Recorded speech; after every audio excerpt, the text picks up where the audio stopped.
Digital news ప్రేక్షకులందరికీ సాదర స్వాగతం. మహాశివుడికి చెందిన పంచారామాల్లో సుప్రసిద్ధ క్షేత్రమైన పాలకొల్లు క్షీరారామం యొక్క విశిష్టతని మనం ఒకసారి తెలుసుకునే ప్రయత్నం చేద్దాం.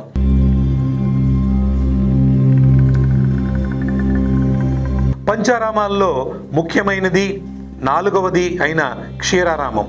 అసలు ఈ క్షీరారామం ఎలా ఏర్పడింది, అది మనకి దగ్గరలో, మన ఆంధ్ర ప్రాంతానికి దగ్గరలో ఉన్న పాలకొల్లులో ఎలా వెలిసింది అని ఒకసారి పురాణ ఇతిహాసాలని పరిశీలించి చూస్తే, క్షీరారామం అనేది త్రిపురాసురులను సంహరించటానికి భగవంతుడు శివుడి యొక్క ఆవిర్భావం వలన ఏర్పడిన క్షేత్రం ఇది. లోకకంటకుడైన తారకాసురుడు అఘోరమైన తపస్సు చేసి శివుడి యొక్క ఆత్మలింగాన్ని పొందాడు. ఆ ఆత్మలింగం పొందిన తర్వాత తారకాసురుడు చేసే అకృత్యాలన్నీ ఇన్ని కాదు. దేవతల మీద, సామాన్యమైన మానవుల మీద, ఋషుల మీద ఆయన విజయోత్సాహంతో వాళ్ళందరినీ చాలా కష్టాలు పాలు చేస్తూ ఉంటే తారకాసుర సంహారం ఎలా జరగాలి అని ఆలోచించి అప్పుడే ఉద్భవించిన వాడు కుమారస్వామి. ఈయన్నే మన్ని కార్తికేయుడు అని పిలుస్తాము. ఒక ఘోరమైన యుద్ధం జరిగి ఆ యుద్ధంలో తారకాసురుడు సంహరించబడతాడు.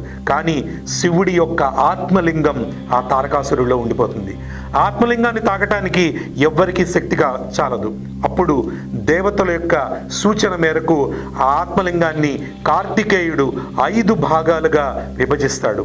అలా విభజించిన ఒక భాగమే మనకి పాలకొల్లులో ఉన్న క్షీరారామం. క్షీరారామం అని పేరు ఎలా వచ్చింది? ఆ యొక్క లింగ భాగం ఏదైతే ఉందో అది తెల్లని వర్ణంలో ఉంటుంది. అంటే పాలలాగా తెల్లగా ఉంటుంది కాబట్టి దాన్ని క్షీరారామం అంటారు. అక్కడ ఇంకో విశేషత ఏంటంటే అక్కడ పార్వతీదేవి సన్నిధి కూడా ఉంటుంది. అంటే శివశక్తుల యొక్క కలయిక అక్కడ ఉండటం వల్ల భక్తులు కోరిన ప్రతి కోరిక నెరవేరుతుంది అన్న విశ్వాసం అక్కడ భక్తుల్లో ఉంది. దానికి అనేక దృష్టాంతాలను కూడా మనం అక్కడ చూడొచ్చు. అలాగే 1000 సంవత్సరాల క్రితం అది చాణక్యుల యొక్క కాలంలో ఆ గాలిగోపురం కానీ అక్కడున్న ఆలయాల యొక్క అభివృద్ధి కానీ జరిగిందని చారిత్రక ఆధారాలు అనేక ఉన్నాయి. అక్కడ పుష్కరిణి కూడా తెల్ల పుష్కరిణి అంటారు.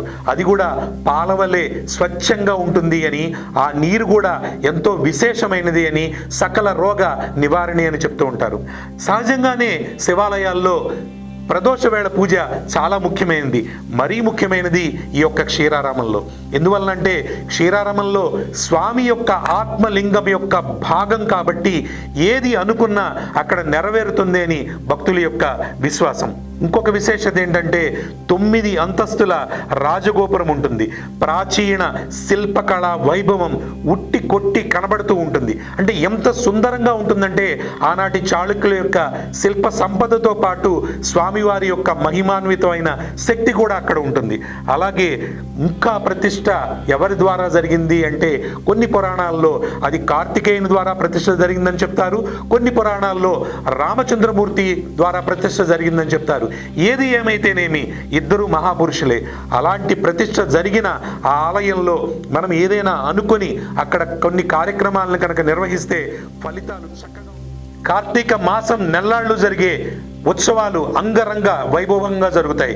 అలాగే మహాశివరాత్రి రోజున ముందు నుంచే ఎన్నో విశేషమైన కార్యక్రమాలు ఇక్కడ జరుగుతూ ఉంటాయి. ఇలాంటి కార్యక్రమాల్లో పాలు పంచుకోవడానికి అక్కడ అన్ని ఏర్పాట్లు, భక్తులకు ఎటువంటి అసౌకర్యం కలిగించకుండా అన్ని ఏర్పాట్లు జరుగుతూ ఉంటాయి. అలాగే లక్ష బిల్వార్చన, స్వామివారికి పంచామృత అభిషేకాలతో పాటు బిల్వదళార్చన ఇక్కడ చాలా విశేషం. ఎందుకంటే శివుడు బిల్వదళ ప్రియుడు. బిల్వదళాలతో అక్కడ కోటి నామాలతో అర్చన జరుగుతూ ఉంటుంది. అలాగే పంచామృత అభిషేకాలు జరుగుతూ ఉంటాయి. ఇవన్నీ ఉదయం నుంచి సాయంకాలం వరకు నిరాఘాటంగా జరుగుతూ ఉంటాయి. విశేషత ఏంటి అంటే ఇక్కడ దీపోత్సవం చాలా విశేషంగా చెప్పుకోవచ్చు. చక్కగా కోటి దీపాలతో ఆలయాన్ని చుట్టూ సుందరంగా అలంకరిస్తారు. ఇలాంటి సమయాల్లో ఎటువంటి దోషాలు లేకుండా, ఇటువంటి భక్తులకు ఎటువంటి ఇబ్బందులు కలగకుండా ఆలయ ధర్మకర్తల మండలితో పాటు ఎగ్జిక్యూటివ్ ఆఫీసర్ అలాగే మంత్రి గారు కూడా ప్రత్యక్షంగా పర్యవేక్షిస్తూ ఉంటారు. ఈ ఆలయాన్ని ప్రతిష్ఠ చేసినది కార్తికేయుడు అని కొన్ని పురాణాల్లో, శ్రీరామచంద్రమూర్తి అని కొన్ని పురాణాల్లోనూ ఉంటుంది. ఏది ఏమైనప్పటికీ ఇద్దరు మహిమాన్వితమైన దేవతల యొక్క చేతులతో ప్రతిష్ఠ చేసిన ఆ యొక్క ఆలయంలో మనం ఏది అనుకుంటే అది జరుగుతుంది అనడంలో అతిశయోక్తి లేదు. సహజంగా ఈ యొక్క ఆలయంలో పాప పరిహారార్థము, శాంతి ఆరోగ్య నిమిత్తము, పితృదోష నివారణార్థము, సంతాన ఫలితాల కోసము, ఆపదలు దూరంగా ఉండటం కోసము, ఆపదల నుంచి మనని గట్టెక్కించడం కోసము ఇక్కడ అనేక కార్యక్రమాలు జరుగుతాయని చెప్పి మనకి భక్తుల యొక్క విశ్వాసం, నమ్మకం ద్వారానే మనకి తెలుస్తోంది. అయితే ఈ ఆలయానికి ఎలా వెళ్ళాలి అంటే పశ్చిమ గోదావరి జిల్లాలో పాలకొల్లు అన్ని ప్రాంతాల నుంచి రవాణా సౌకర్యాలు ఉన్నాయి. సులువుగా ఆ ప్రాంతానికి చేరుకోవచ్చు.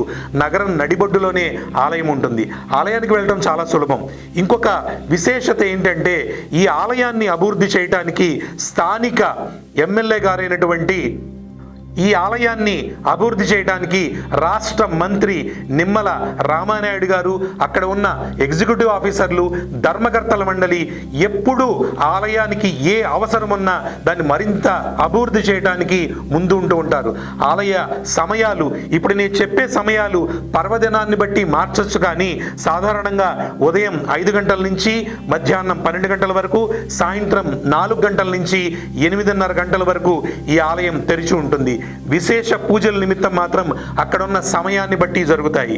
సో ప్రతి ఒక్కరూ శివ భక్తులు ఎవరైనా ఉన్నా సరే ఇలాంటి మహిమాన్వితమైన క్షేత్రాన్ని దర్శించి అలౌకికమైన అనుభూతిని పొందగలరని చెప్పి మేము కోరుకుంటూ ఈ విషయాన్ని మీకు తెలియజేస్తున్నాం.